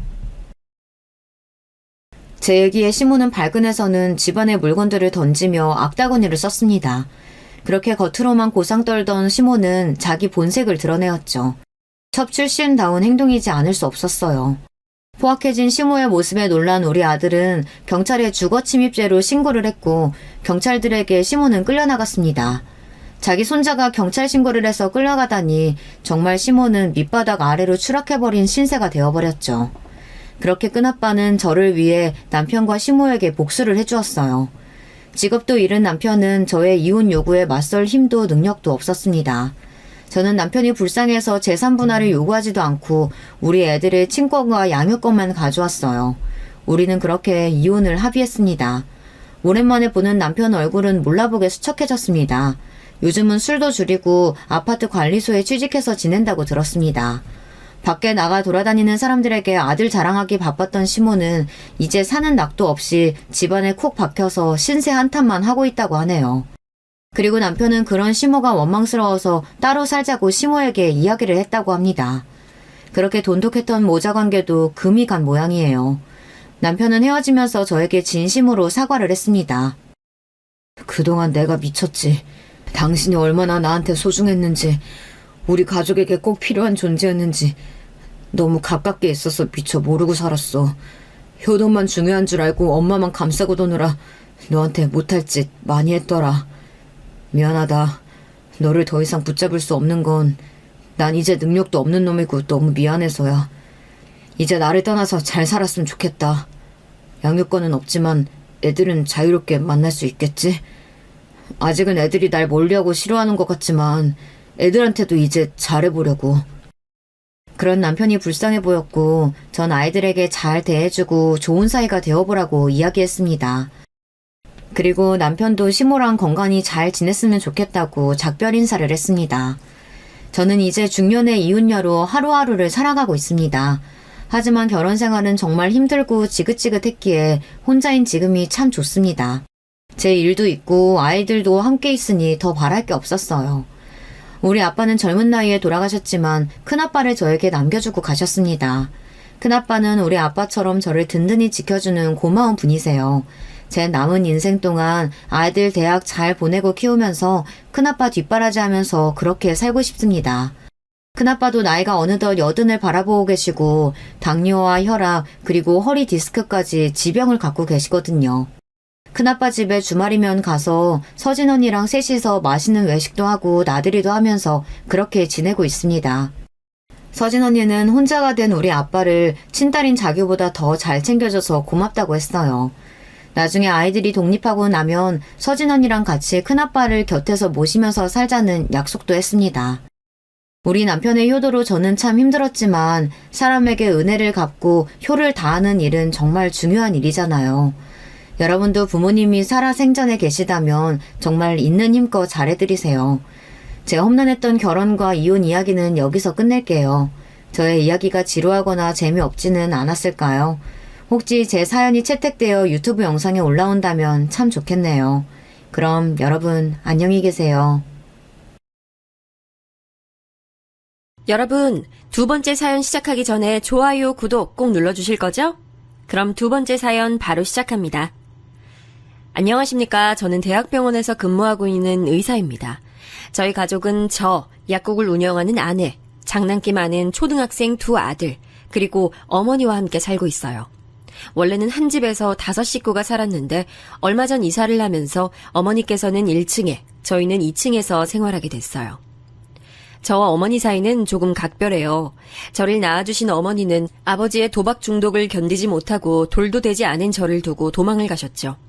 다행이라고 해야 할진 모르겠지만 아버지는 그 상황이 돼서야 정신을 차리고 혼자 남은 저를 키우기 위해서 백방으로 뛰어다니셨어요. 도박도 완전히 끊어버리셨어요.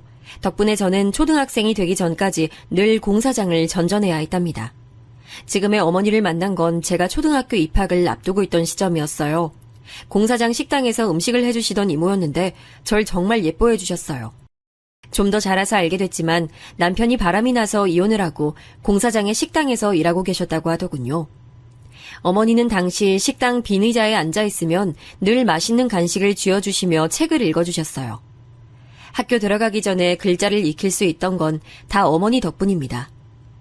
제가 큐피트 역할을 한 것인지 아니면 두 분이 서로 호감이 있으셨던 것인진 확인할 수 없지만 두 분은 제가 입학한 봄에 살림을 합치셨어요. 웨딩드레스도 결혼 반지도 없었지만 그날부터 제게는 더 이상 식당 이모가 아닌 어머니가 되셨죠. 지금도 그때를 추억하면 입가에 미소가 지어질 정도예요. 그랬던 저희 가족에게 어두운 그림자가 들기 시작한 건 아버지가 교통사고로 돌아가신 이후부터예요. 제가 초등학교 5학년 때의 일이었죠. 술을 마신 미성년자 때문에 벌어진 사고였어요. 지금도 제가 술을 입에도 대지 않는 이유도 이때의 기억 때문이에요. 아버지의 갑작스러운 사고로 인해서 세상에 덩그러니 어머니와 저만 남게 됐을 때 솔직히 당시에 저는 매일이 불안했어요. 어머니가 저를 혼자 두고 가시면 어떡하나 하고 말이죠.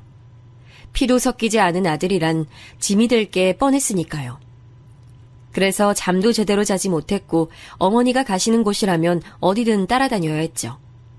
어느 날 어머니께서는 저의 이런 불안을 알고 있는 사람처럼 저를 붙들고 말씀하셨어요. 내일 당장 하늘이 두 쪽이 난다고 해도 난 네 엄마야. 넌 내 아들이고 절대 그걸 잊어서는 안 돼. 엄마 말 무슨 뜻인지 알지?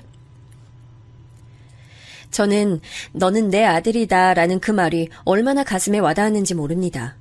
아직도 그 순간만 생각하면 손끝이 찌릿하고 심장이 두근거리는 소리가 귓가에 울릴 만큼 벅차오르는 기분이 들어요. 제가 너무 듣고 싶었던 말이었거든요. 그날 이후부터 저는 더 이상 불안에 떨지 않았어요. 어머니께서는 이른 아침 지하철 입구에서 김밥을 말아 파셨어요. 그리고 낮에는 시장의 반찬 가게에서 일을 하셨죠. 그렇게 하루 종일 바쁘게 움직이셨으면서도 집에 돌아오시면 선물 상자나 종이봉투를 접는 부업을 하셨어요. 쉴 틈이 하나도 없을 정도였죠. 어머니께서 퇴근하실 때까지 저는 숙제를 끝내두고 어머니께서 오시면 함께 앉아서 부업을 했어요. 어머니께서는 하지 말라고 하셨지만 저는 그 순간이 하루 중 제일 좋았거든요. 이런저런 어머니와 이야기를 할 수 있는 유일한 시간이었기 때문이죠. 중학교에 입학을 하면서 저는 처음부터 진로를 실업계로 정해놓고 있었어요. 하루라도 빨리 한 사람분의 일을 하고 월급을 받고 싶었죠. 저는 처음부터 공부에 큰 관심이 없기도 없었지만 워낙 체격이 좋고 운동신경이 남달라 원치 않게 일진 취급을 받았어요. 실제로 싸움을 걸어오는 친구들도 있었는데 딱히 접은 적은 없었죠. 그렇다고 제가 양아치 짓을 하고 다닌 건 아니었어요. 하지만 사실을 알게 되신 어머니께서는 불같이 화를 내시면서 학생이 해야 할 일을 내팽개치고 무슨 짓을 하고 다니느냐고 처음으로 화를 내셨죠. 누가 너더러 돈을 벌어오랬다고 그런 생각을 해. 네가 특별히 꿈이 있고 하고 싶은 것이 있다면 나도 안 말려. 그런데 빨리 취직해서 돈을 벌겠다니. 그런 이유만 가지고 네 장래에 대해 생각조차 안 한다는 게 말이 된다고 생각하니? 저는 그냥 어머니 하루라도 빨리 편하게 해드리고 싶어서 그랬죠. 언제 너더러 빨리 돈 벌어서 나 호강시켜달라고 했어? 내가 그랬어? 너 앞으로 엄마 도와준답시고 나 하는 부업에 손만 대봐. 제대로 혼날 줄 알아. 어머니께서는 그렇게 불같이 화를 내시고는 한동안 제가 아무리 말을 걸어도 한 말씀도 하지 않을 정도였어요. 결국 저는 잘못했다고 싹싹 빌고 두 번 다신 그런 이야기를 꺼내지 않겠다고 약속드렸죠. 하지만 저는 여전히 빨리 취직할 수 있으면 어떤 일이든 상관없다 생각을 남몰래 품고 있었어요. 이런 제가 생각이 송두리째 바뀐 건 어머니께서 반찬 가게에서 쓰러지셨기 때문이에요. 학교에 있는데 연락이 왔더라고요. 어머니께서 쓰러지셔서 응급실로 가셨다고. 처음 들었을 땐 아무것도 할 수 없었어요. 그저 멍하게 서 있기만 했죠. 오죽하면 보다 못한 친구가 제 짐을 챙겨 들고는 제 손을 잡고 응급실로 달려갈 정도였어요. 병원에 도착해서도 저는 온몸을 벌벌 떨고만 있었어요. 어지럼증 때문에 쓰러지셨다고 하는데 다행스럽게도 가게에 의사가 계셔서 급하게 응급처치를 하고 병원으로 이송될 수 있었다고 하더라고요. 그날 이후로 저는 꼭 의사가 되겠다는 꿈을 가지게 됐어요. 갑자기 공부를 시작한 저는 부족한 기초를 친구들에게 물어가며 미친 듯이 집중해서 성적을 올리기 시작했어요. 의대를 목표로 죽어라 공부를 했죠. 머리가 나쁜 편은 아니었는지 성적은 점점 올라가더군요. 학교 선생님과 친구들이 많이 놀라긴 했지만 무엇보다도 어머니께서 가장 놀라워하셨어요. 그리고 동네에서 지인들을 만나면 제 자랑을 그렇게 하셨다고 하더라고요. 그 이야기를 듣고 나니 더 열심히 해야겠다는 생각이 들었습니다. 저의 원동력이 된 건 저를 자랑스러워하시는 어머니의 웃는 얼굴이었어요. 저는 다행스럽게도 한 번만에 의대에 붙었습니다. 대학 합격 통지서가 나온 날은 아직도 선명하게 기억하고 있어요. 어머니께서 한참을 우셨거든요. 주책 없게 이 좋은 날 왜 눈물이 나니? 아유, 아버지가 보셨어야 하는데 얼마나 좋아하셨을까. 이렇게 잘 커서 의대도 가고. 아유, 엄마는 해준 것도 없는데. 어머니 없었으면 제가 어떻게 여기까지 와요. 그러니까 건강하게 오랫동안 제 곁에 있어 주셔야 돼요. 전 어머니 평생 모시고 살 거니까. 어머니께서는 눈물이 가득한 얼굴을 하시고는 나중에 며느리한테 무슨 욕을 먹으려고 그러느냐며 자신은 절대 같이 살지 않겠다고 하셨어요. 저는 빙그레 웃기만 했지만 진심이었습니다. 대학을 졸업해서 의사가 되고 나면 꼭 어머니 가게도 마련해드리고 단칸방이 아닌 큰 집에서 호강시켜드리겠노라 다짐했죠. 그 꿈을 이루는 데는 생각보다 긴 시간이 걸렸어요. 의대를 졸업하고서 국가고시 합격하고 군대까지 다녀와 전문의가 되어서야 저도 여유를 좀 부릴 수 있게 됐어요. 물론 그 사이 저희 집은 단칸방에서 작은 평수지만 아파트로 이사를 갔고 시장 한쪽에 어머니 가게도 낼 수 있게 됐어요. 그러던 어느 날 심장외과의로 대학병원에서 근무하고 있는데 하루는 교수님께서 저를 찾으셨어요. 자랑을 좀 하자면 저는 동기들이나 선배들에 비해 수술 실력만큼은 좋아서 평소 저를 예뻐해 주시는 교수님들이 많이 계셨죠. 자네 혹시 사귀는 사람은 있나? 결혼을 약속한 사람이라던가. 아니요, 없습니다. 결혼할 생각도 없지만 아직 배울 것들이 많아서요. 교수님께서는 잘 됐다고 하시면서 제게 자신의 딸을 한번 만나보겠냐고 말씀하셨습니다. 저는 갑작스러운 이야기에 당황스러웠어요. 안 그래도 어머니께서 언제 결혼할 거냐고 노래를 부르시는데 이제는 의국에서도 결혼 이야기를 들을 줄은 꿈에도 몰랐거든요. 교수님이 권하시는데 단칼에 거절하기도 애매했어요. 생각해보겠다는 말로 상황을 넘기려고 했죠. 내가 자네니까 보라고 하는 거야. 다른 사람이었으면 어림도 없지. 그러니 딱 한 번만 만나보게. 교수님은 끈질기게 제게 만남을 권유하셨어요. 얼굴 볼 때마다 그 이야기를 하시니 그냥 나가서 밥이나 먹고 말자는 생각으로 나갔죠. 첫인상은 나쁘지 않았습니다. 교수님이 자랑하셨던 것처럼 침착하고 조용한 것 같았어요. 대화도 나름 잘 통하는 것 같았고요. 그쪽에서도 저를 괜찮게 본 것 같았어요. 그녀는 차를 가져왔다고 하면서 저를 의국에 데려다 주겠다고 하더군요. 병원까지 감사했습니다. 조심히 들어가세요. 오늘 저는 즐거웠어요. 괜찮으시면 다음 오프 때 또 뵐 수 있을까요? 예상하지도 못했던 애프터 신청에 속으로 많이 놀랐어요. 하지만 저 역시 또 볼 수 있었으면 좋겠다는 생각을 하고 있었던 터라 그녀에게 전화번호를 달라고 말했죠. 오늘 말씀하셨던 영화 다음에 같이 보면 좋을 것 같네요. 연락드리겠습니다. 그녀는 웃으면서 고개를 끄덕이고는 차를 출발시켰죠. 그 뒤로도 몇 번 데이트를 했어요. 의사 집안임에도 불구하고 피를 보면 속이 불편하고 어지러워서 의대는 포기했다고 하더라고요. 현재는 학교 선생님이라고 했어요. 데이트를 하다 보니 원래 성격은 좀 더 밝더라고요. 웃기도 많이 웃고 데이트는 활동적인 것을 좋아했어요. 첫인상과는 완전 반대더라고요. 만남이 길어지면서 자연스럽게 저희는 결혼에 대해 이야기를 나눴습니다. 여자친구는 저를 자신 집으로 초대했고 그 자리에서 처음으로 여자친구 어머니를 만났죠. 분명 가볍게 식사 한 끼 하자고 하셨다고 해서 갔는데 그런 자리는 아닐 것 같다는 생각이 들었어요. 집은 그냥 봐도 입이 떡 벌어질 정도로 크더군요. TV에서나 봤던 넓은 정원이 있는 집이라니 저는 솔직히 크기에 놀랐다기보다는 부담스러웠습니다. 이제 겨우 방 2개짜리 집으로 이사한 저희하고는 엄청난 차이가 나니까요. 많이들 얘기하잖아요. 너무 많이 차이 나는 결혼은 하는 게 아니라고 말이죠. 두 집안의 차이만큼이나 불화가 자주 생긴다고 결혼은 비슷한 사람들끼리 하는 것이 맞다고 말이죠. 집 안으로 들어가자 여자친구의 부모님께서 반갑게 맞이해 주셨어요. 매일 보는 교수님인데도 이런 자리에서 보니 좀 다른 기분이 들었어요. 교수님도 저와 비슷한 생각이셨는지 괜히 헛기침을 하시면서 멋쩍은 웃음만 보이셨죠. 그런데 여자친구의 어머니는 좀 달랐어요. 마치 무슨 경매장에 올라온 물건을 보는 사람처럼 저를 아래 위로 훑어보는 게 느껴지더라고요. 기분이 나쁜 시선이라고나 할까, 저는 너무 긴장된 나머지 과하게 예민한 상태가 된 건 아닐까 싶기도 했습니다. 교수님께서는 식사 준비가 될 때까지는 이야기를 좀 나누자고 하시더니 곧 수술을 앞둔 환자에 대해 물어보셨어요. 묻는 말씀에 이것저것 대답을 하다 보니 여기가 의국인지 여자친구 집인지 알 수가 없을 정도였죠. 이번에 들어온 박경탁 환자 말이야. 차트 봤나? 수술은 불가피할 것 같은데 시기가 영 좋지 않아. 솔직히 본인이 너무 많이 지치기도 했고 수술에 대한 불신이 가득해서 걱정은 됩니다. 이제 그만. 아빠, 여긴 일터가 아니에요. 이 사람 오늘 의사로 온 것도 아니고요. 그런 이야기 그만하시고 식사하세요.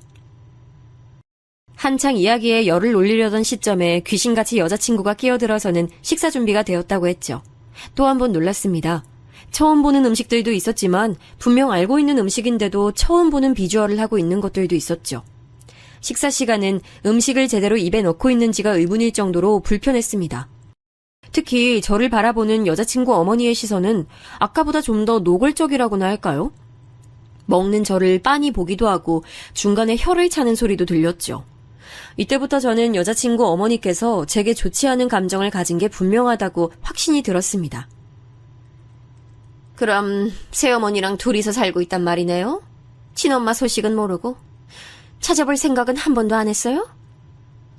저희 어머니가 계신데 굳이 찾아볼 필요는 없다고 생각했습니다. 앞으로도 그 생각은 변함이 없을 겁니다. 그래요? 그럼 다행이네요. 사실 집안이 다 의사라서 의대 보내려고 했는데 알다시피 그건 힘들어서 못 갔거든요. 그래서 대신 우리의 남편만큼은 대릴 사위로 들어왔으면 좋겠거든요. 우리 집에 들어와서 살아야 하는데 괜찮죠? 계모라고 하니까 그런 부분에 대해서 복잡할 건 아무것도 없을 것 같네. 저는 당연히 제가 예스라고 대답할 것을 확신하는 얼굴로 저를 보는 여자친구의 어머니를 보고 순간 할 말을 잃었습니다. 어디서부터 잘못됐다고 지적을 해야 할지 모를 정도로 제 기준에선 말이 되는 문장이 하나도 없었거든요. 저는 여자친구를 바라봤어요. 그녀도 처음 듣는 소린지 놀란 눈으로 저를 보더니 고개를 좌우로 저었어요. 죄송하지만 전 어머니를 모시고 살 예정입니다. 그리고 이 결혼 이야기에 저희 어머니가 계모인 게 무슨 관련이 있는지 이해가 안 되네요. 물론 대릴사위 이야기도 전혀 들어본 적이 없고요. 제 말이 끝나기 무섭게 여자친구는 자신도 모르는 대릴사위 이야기가 어디서 나온 거냐고 물었어요. 분위기로 봐선 여자친구를 제외하고 두 분이서 마음대로 정한 것 같았죠. 저는 이 사람과의 결혼은 진지하게 생각을 다시 해야겠다는 생각이 들었습니다. 딱히 나쁘지 않다고 생각했는데 집안끼리 물질적 차이는 물론이고 정신적 부분에서도 차이가 너무 많이 나서 서로 어울리는 짝이 아니라는 생각이 들었어요. 여보, 오늘 그런 이야기를 할 만한 자리는 아닌 것 같은데 그만하지. 그만하긴 뭘 그만해요. 초반에 확실히 이야기를 해둬야죠. 닥터 최, 우리 집 대릴사위로 들어오는 쪽이 훨씬 더 낫지 않아요? 교수도 알아서 밀어줄 수 있는데 말이에요. 미래를 생각한다면 이만큼 좋은 조건이 어디 있겠어요. 그러니까 계모를 모시고 산다는 동 그런 생각은 하지도 말아요. 조금도 도움이 안 되는 일에 매달리는 그런 바보 아니잖아요. 안 그래요? 아주 알아주는 수제라고 들었는데. 어머니를 모시고 산다는 것과 제 수술 실력이 무슨 상관이 있는지 모르겠습니다. 다른 사람 도움 필요 없습니다. 제 실력만으로도 충분히 교수 될 수 있고요. 그런 말씀하시자고 저를 초대해 주셨다면 이만 일어나겠습니다. 더 이상 들을 이유를 모르겠네요. 저는 바로 자리를 박차고 일어났습니다. 여자친구가 제 팔을 잡는 게 느껴졌지만 팔을 비틀어 빼내고는 아무래도 제가 있을 자리는 아닌 것 같아 가보겠다고 했죠. 여자친구 어머니는 불쾌하다는 얼굴로 지금 뭐 하는 짓이냐고 하셨고 교수님 역시 화가 잔뜩 나신 얼굴을 하고 있었죠. 하지만 저는 전혀 망설이지도 않고 그 집을 나와버렸습니다. 여자친구가 따라다오며 사과를 했지만 딱히 그녀를 탓할 일도 아니었죠. 당신한테 전혀 화나지 않았어요. 당신 잘못도 아니고 이건 그냥 생각의 차이로 해두죠. 아무래도 우린 결혼 상대로는 서로 아닌 것 같네요. 여자친구는 자신이 해결할 수 있다며 잠시만 기다려달라고 했지만 저는 대답 없이 돌아섰습니다. 그렇게 긴 시간은 아니지만 살아오면서 깨우친 사실이 있다면 사람은 절대 변하지 않는다는 거예요. 그래서 마지막으로 너무 애쓰지 말란 말만 남겼습니다. 저는 그날 이후 여자친구와 헤어졌다고 생각했습니다. 당연히 여자친구도 그 사실을 받아들였을 것이라고 믿었고요. 여자친구의 어머니 성격이라면 여자친구가 아무리 노력을 해도 설득될 일이 없다고 판단했기 때문이에요. 그런데 일주일 정도 지났나? 여자친구에게서 연락이 왔어요. 우리 끝내기로 한 거 아니었나요? 그날 일은 다시 한번 사과할게요. 부모님이랑 다시 얘기했어요. 대릴 사위 같은 얘기는 절대로 하지 않으시겠다고 저랑 약속했어요. 제가 어머니 모시고 살겠다고 했더니 그것도 동의하셨고요. 글쎄요. 그렇게 쉽게 마음을 돌리실 분들이라면 그날 그런 식으로 말씀하셨을 것 같진 않네요. 우린 달라도 너무 달라요. 그러니까 여기서 끝내요. 어떻게 끝내자는 말을 그렇게 쉽게 해요? 나 절대 못 헤어져요. 아니, 헤어지고 싶지 않아요. 정말 나 당신이랑 어머님한테 잘할 자신 있어요. 우리 부모님도 내가 다 책임질 수 있고요. 그러니까 그냥 너무 다르다고만 하지 말고 생각을 다시 해줘요. 저는 여자친구가 이렇게까지 나올 줄은 전혀 예상하지 못했어요. 그래서 단호하게 그녀를 밀어내질 못했죠. 여자친구는 이전보다 훨씬 더 적극적으로 나왔습니다. 저희 어머니께 인사를 드리고 싶다고 하더니 결국은 저 몰래 어머니 가게에 다녀갔더라고요. 어머니께서는 싹싹한 그녀가 마음에 들었다고 결혼 이야기를 꺼내셨어요. 저는 여자친구의 어머니와 있었던 일을 차마 말씀드리지 못하고 차이가 너무 나서 좀 망설여진다고만 했죠. 제 이야기를 들으신 어머니께서도 심각한 얼굴로 쉽게 대답을 못하시더라고요. 하루는 동기와 오프를 바꾸게 돼서 어머니와 함께 퇴근을 하려고 가게에 들렀어요. 홀에는 손님들이 북적거렸는데 그 사이를 앞치마를 두른 여자친구가 다니고 있더군요.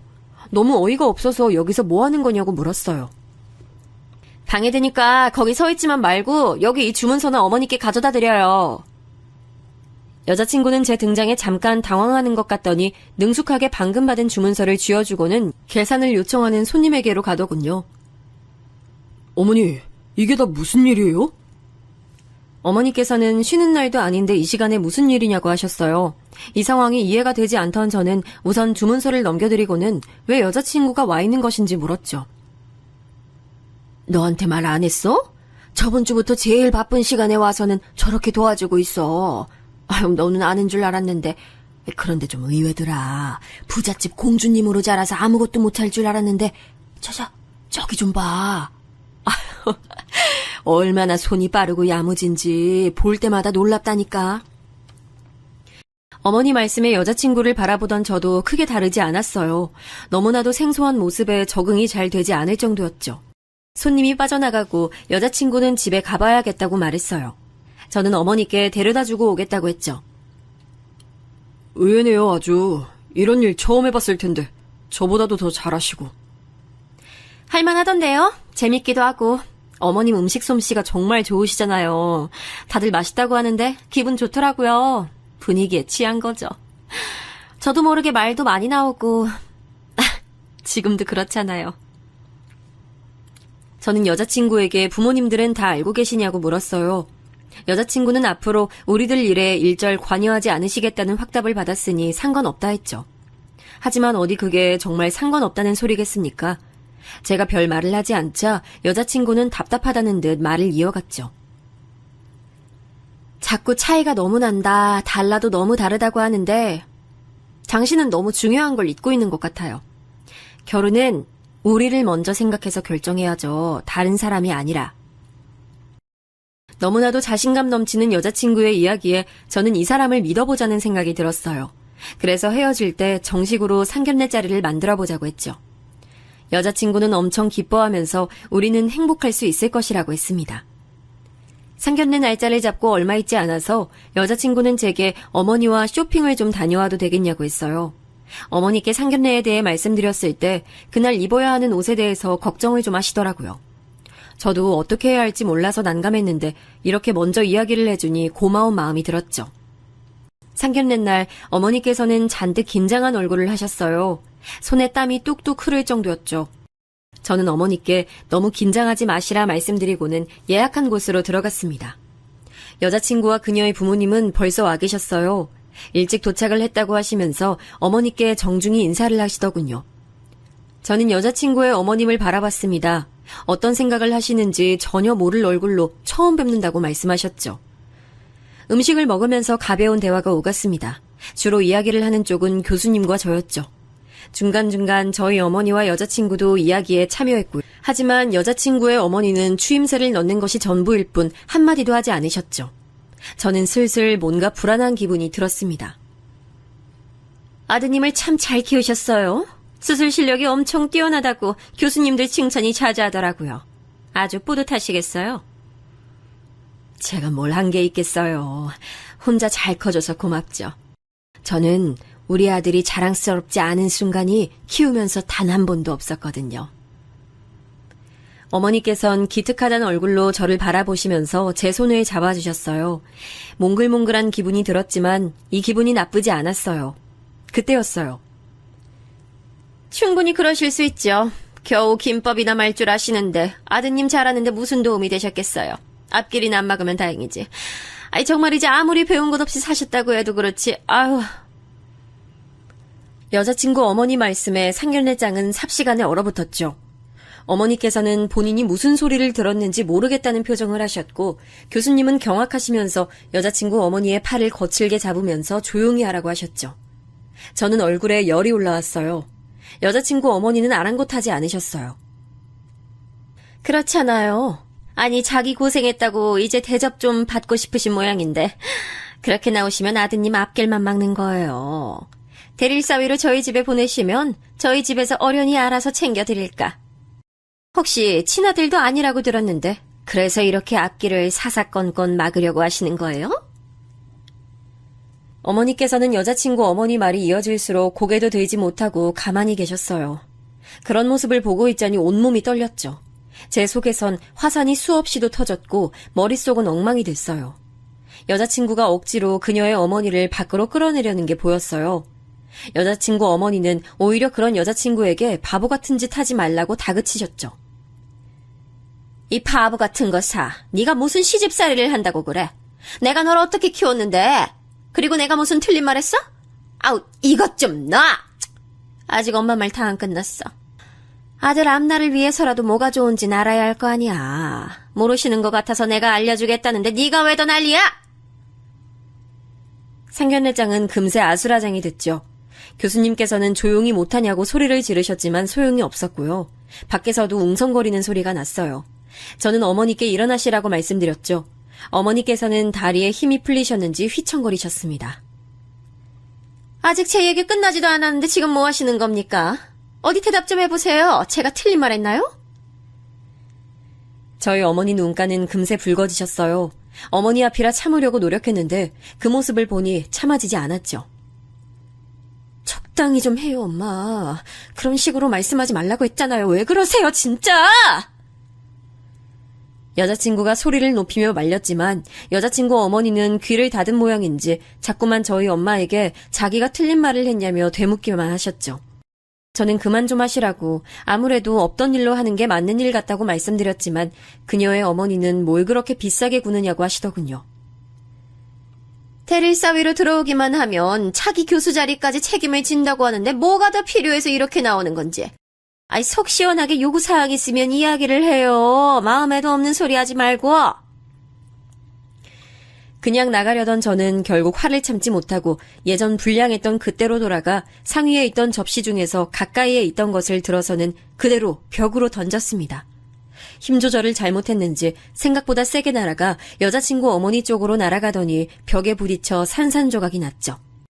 김치 접시였는지 김치가 사방으로 튀더니 여자친구 어머니도 맞으셨죠. 큰 소리에 밖에서는 웅성거리는 소리가 가득했지만 오히려 상견례 자리는 조용해졌습니다. 제 액션에 다들 놀란 눈치였고 여자친구의 어머니는 어버버하면서 저를 손가락질하셨죠. 사람은 고쳐 쓰는 거 아니란 말을 믿었어야 하는데 제가 실수했네요. 이 자리에 애시당초 나오지 말았어야 했는데 제가 뭘 더 바라냐고요? 2번 다시 그쪽 얼굴 안 봤으면 좋겠습니다. 제 앞에도 우리 어머니 앞에서 나타나지 마세요. 한 번만 더 우리 어머니께 모욕적인 말 내뱉으시면 그때는 저도 안 참습니다. 깨지는 게 그릇이 아닐 거란 말입니다. 아시겠어요? 저는 차갑게 경고를 내뱉고 그대로 어머니를 모시고 바로 그 자리를 박차고 나왔습니다. 돌아가는 차 안에서도 어머니께서는 아무 말씀이 없으셨어요. 저는 혹시나 어머니께서 이상한 생각을 하실까 걱정되어 여자친구의 어머니가 하신 말씀에 신경 쓰실 것이 하나도 없다고 했죠. 어머니, 이상한 생각하시는 거 아니죠? 오늘 아무 일도 없었어요. 그냥 저런 사람들 만났다는 사실도 잊으세요. 앞으로 찾아오거든 무조건 모르쇠 하시고요. 전 괜찮아요. 어머니 이런 모습 저 너무 속상해요. 그래도 교수님이 너한테 해코지라도 하시면. 아이, 진짜 절 뭘로 보시고. 그런다고 제가 어디 끄떡이라도 하나요. 아무것도 걱정 마세요. 전 어머니만 괜찮으시면 괜찮으니까. 오늘 일 머릿속에서 싹 지우시는 거예요. 아시겠죠? 저는 몇 번이고 어머니께 괜찮다 했어요. 하지만 제 맘속은 도저히 진정되지 않았죠. 어머니께는 오늘 일을 잊어버리라고 말씀드렸지만 제 머릿속에서는 끊임없이 재생됐죠.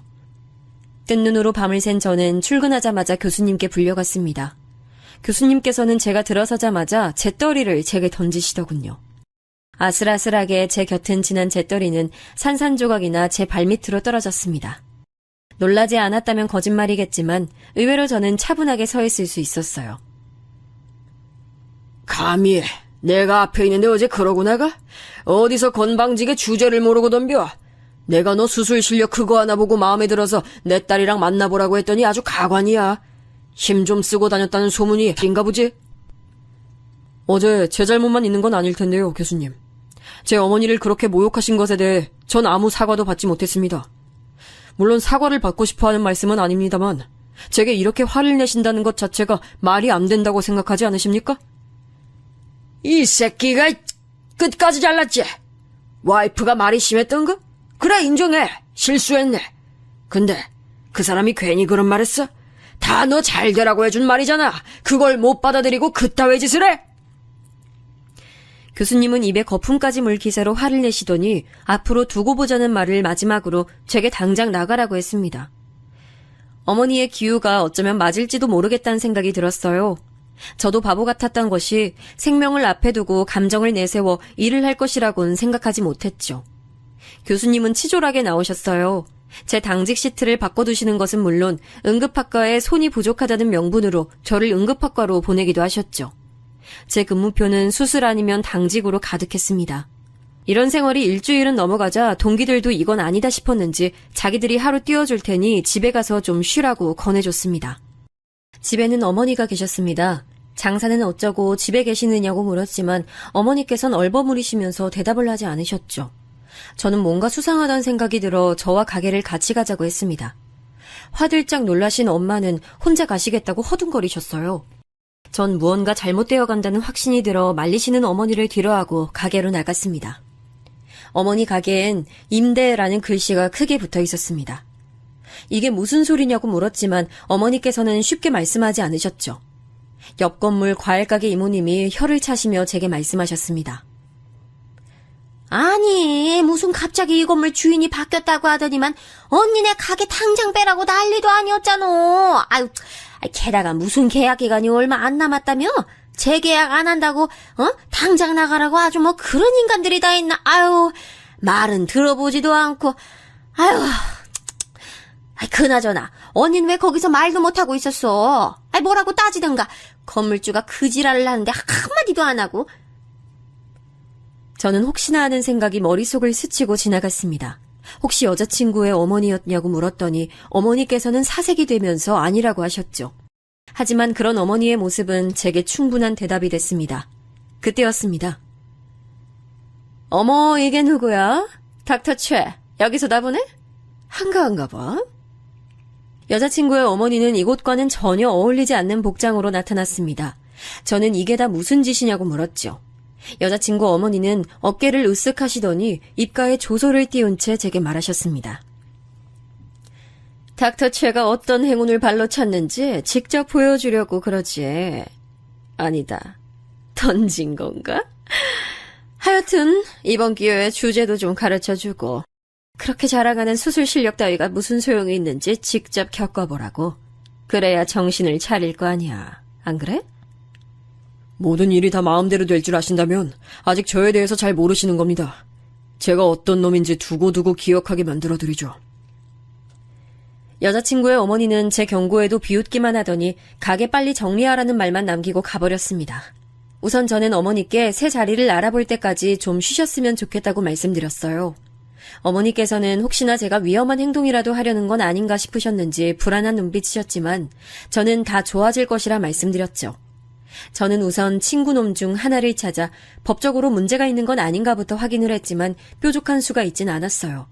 무엇보다도 곧 계약이 종료될 시점이기 때문에 어쩔 수 없다고 하더군요. 다시 돌아왔을 때 저는 전혀 다른 상황을 맞이했습니다. 사람들이 저를 보면서 수군거리더군요. 저는 무슨 일이 있었냐고 물었지만 다들 쉬쉬하면서 자리만 피했습니다. 동기들도 마찬가지였고요.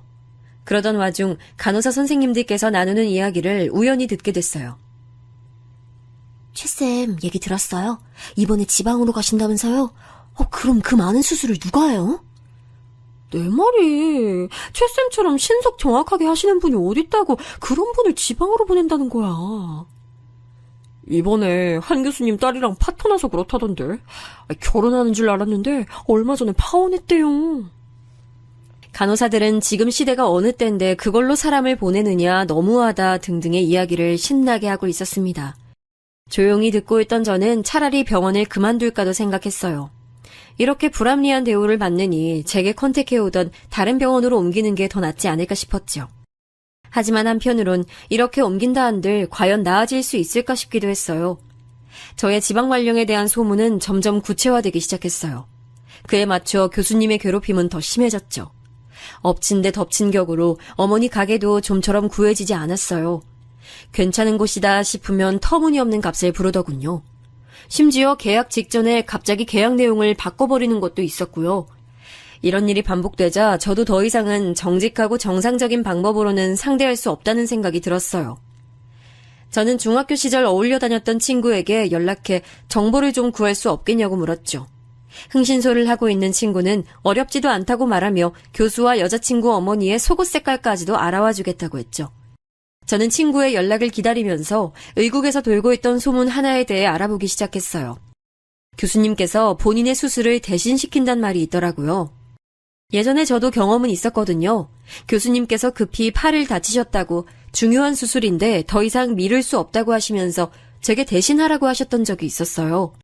한 달 정도의 기간이었는데 자꾸만 시키시는 것이 수상해서 물어봤는데 교수님께서 입맛을 다시고는 앞으로 부탁할 일은 없을 것이라고 하셨거든요.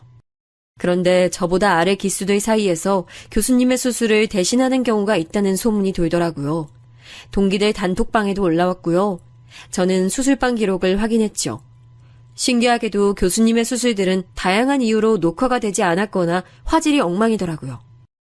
뭔가 수상하다는 생각이 들어 당직을 설 때마다 자료를 찾아봤어요. 그러다 결국 2편의 수술실 영상을 찾아냈습니다. 다른 파일에 들어있더라고요. 그 영상에서 교수님은 들어와서는 가만히 구석에 앉아 계시기만 하고 저보다 한 기수 낮은 애들이 수술을 집도하고 있었죠. 꽤 난이도가 있는 수술인데도 불구하고 말입니다. 그렇게 보름 정도 지났나 친구 녀석이 병원으로 찾아왔어요. 진료 신청까지 해서 말이죠.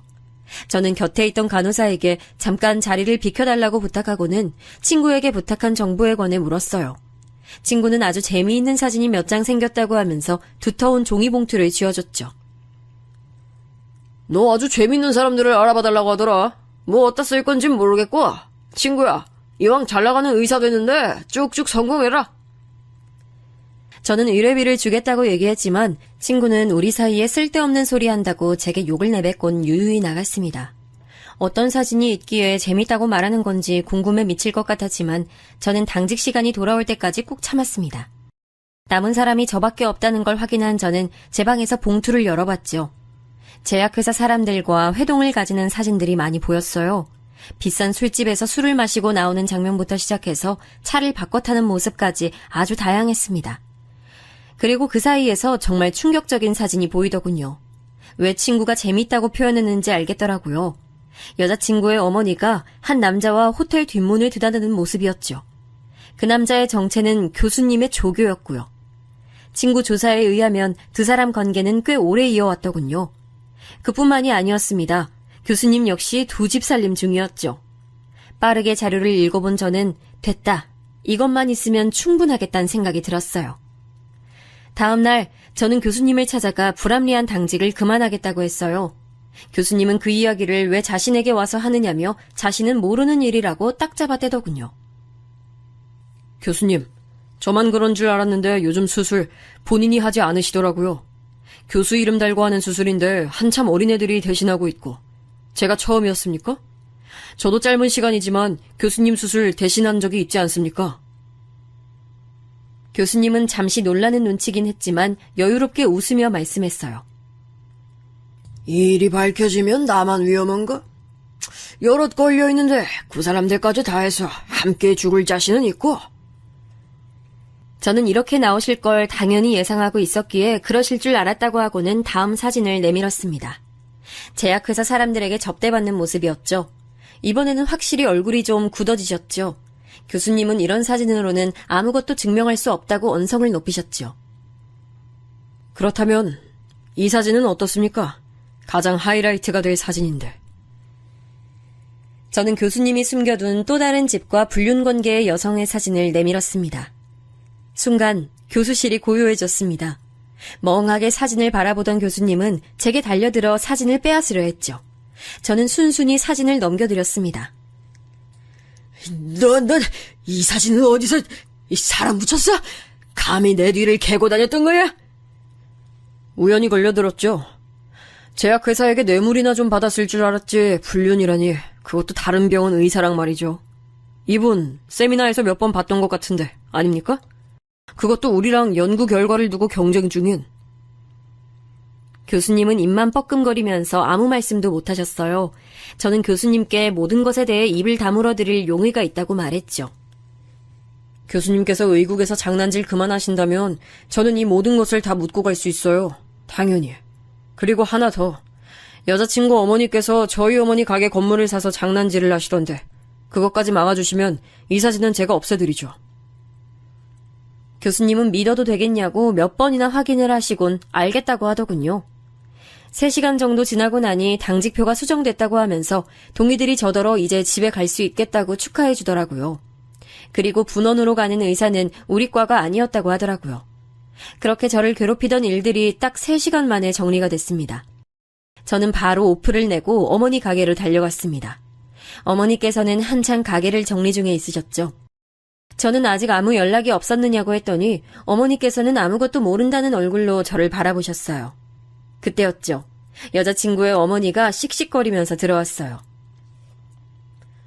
그이한테 뭐라고 했는지 모르지만 내가 쉽게 넘어갈 것 같아?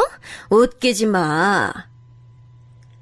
저는 어머니를 옆 가게로 모셔드리고는 여자친구 어머니께 여기서 그만두는 것이 좋을 것이라 말씀드렸지만 딱히 소용은 없었습니다. 그럴 뿐이라고 생각했기 때문에 저는 가방에서 마지막 사진을 꺼냈습니다. 여자친구 어머니는 사진을 보고는 소스라치게 놀라지고는 주위를 두리번거리셨죠. 이렇게까지 하고 싶지 않았는데 말이죠. 제가 말씀드렸죠. 두고두고 기억하게 해드린다고.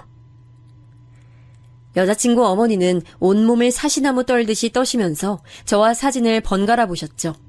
저는 정중히 건물을 다른 사람에게 넘기고 조용히 가시라고 했어요. 그렇게만 하면 일이 커지는 것은 막으실 수 있다고 말이죠.